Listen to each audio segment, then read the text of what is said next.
Sejarah baru.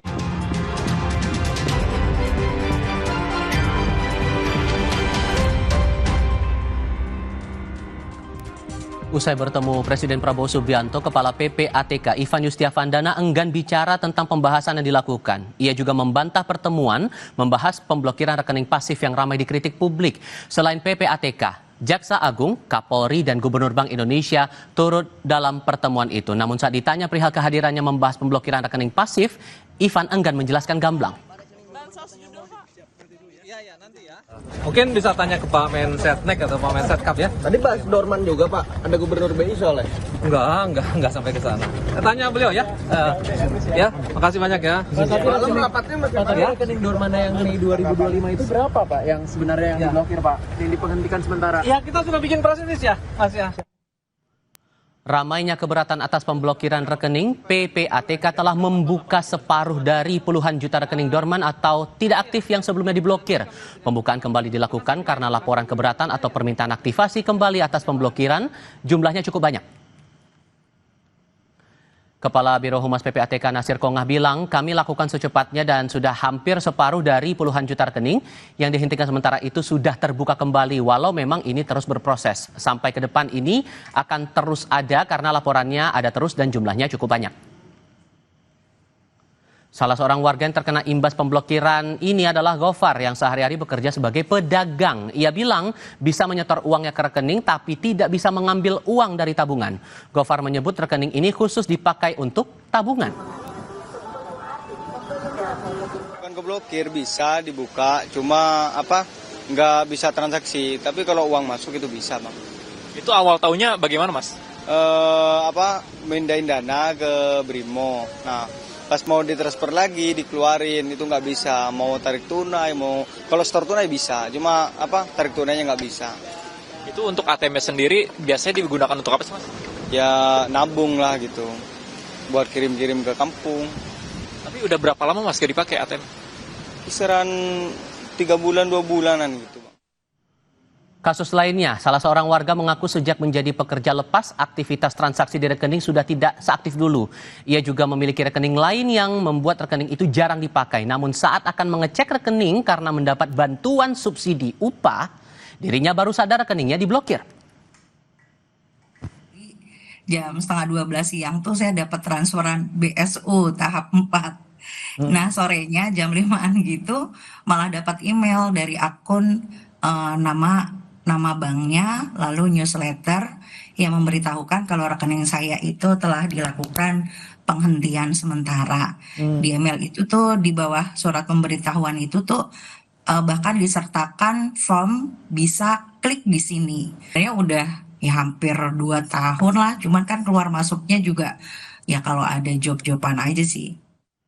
Kami bahas terkait kebijakan pemblokiran rekening yang tidak dipakai untuk transaksi atau dorman oleh PPATK bersama sejumlah narasumber. Bergabung saat ini anggota Komisi 3 DPR dari fraksi Partai Golkar Sudesson Tantra, kemudian pengamat kebijakan publik dari PHNH Public Policy Interest Group Agus Pambagio, dan pemilik nasabah yang diblokir Muhammad Gofar. Selamat sore semuanya dengan Tifal, apa kabar? Selamat sore Tifal, baik. Baik, Mas Gofar, suara saya terdengar Mas Gofar? Semuanya, Mas Gofar. Ya, mari.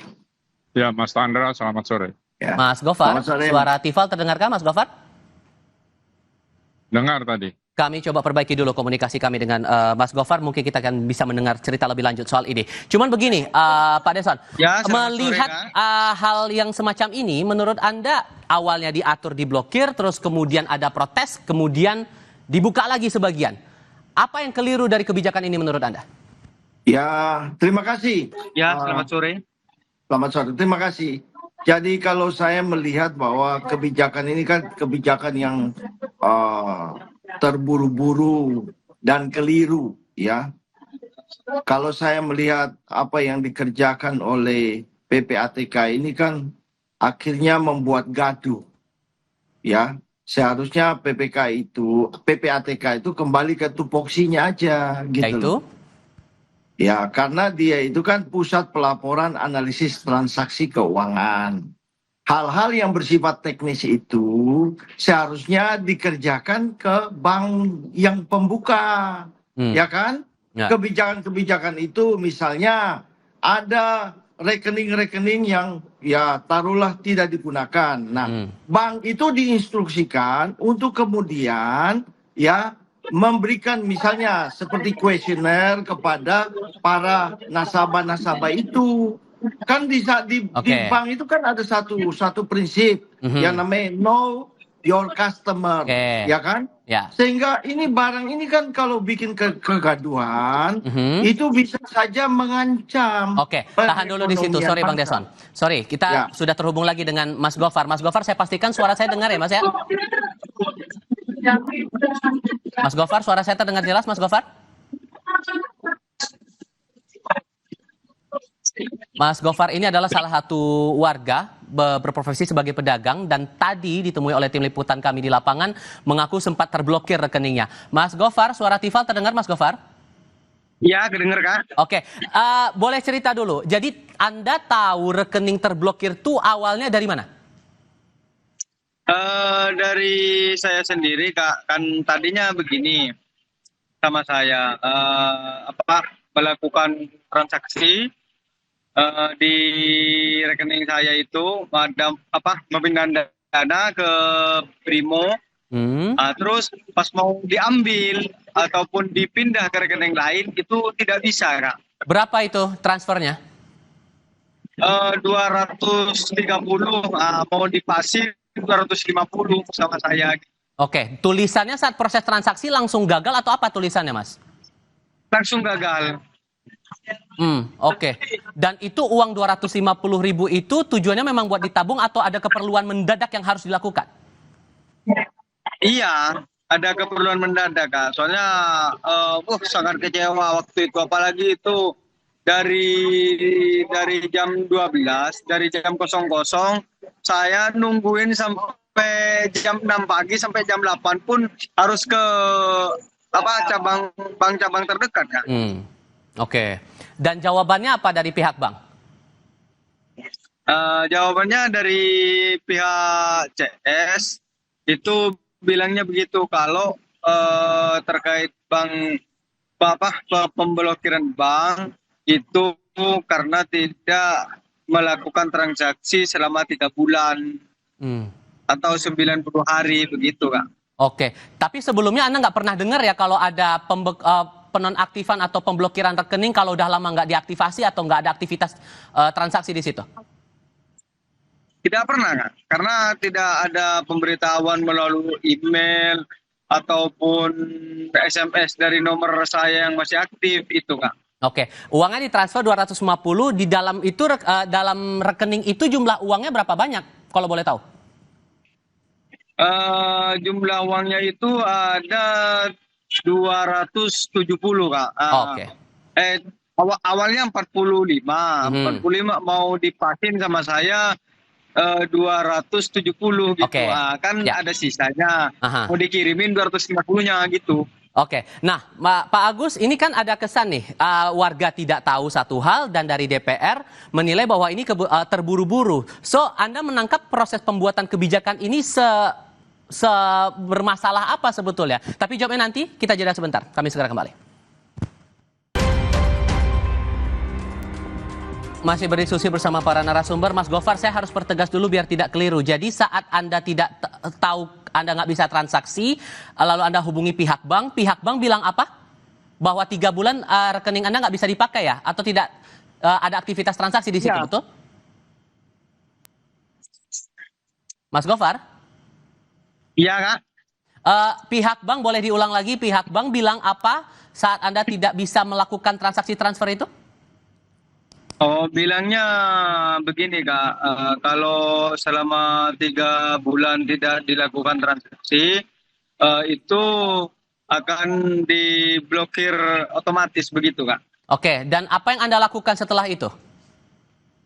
Ya, diaktifin Kak, nyuruh ke CS-nya itu Kak. Dan nggak bisa dipakai sampai sekarang? Sekarang masih bisa Kak, karena kalau hitungannya itu menyesal ya menyesal lah, karena setahu saya dari dulu Brimo itu nggak pernah ada kayak gitu Kak. Sekarang jadi males pakainya Kak. Oke, Pak Agus, dengan dua perspektif ini, adakah yang keliru, adakah hal yang salah dalam pengambilan kebijakannya? Gini, bangsa ini itu aneh sekali ya. Ini tidak ada hal yang baru. Dari dulu kalau kita punya akun tidak dipakai kan dorman pasti, dorman. Nanti mau pakai hidupin aja. Nah persoalannya saya nggak tahu isu dari mana.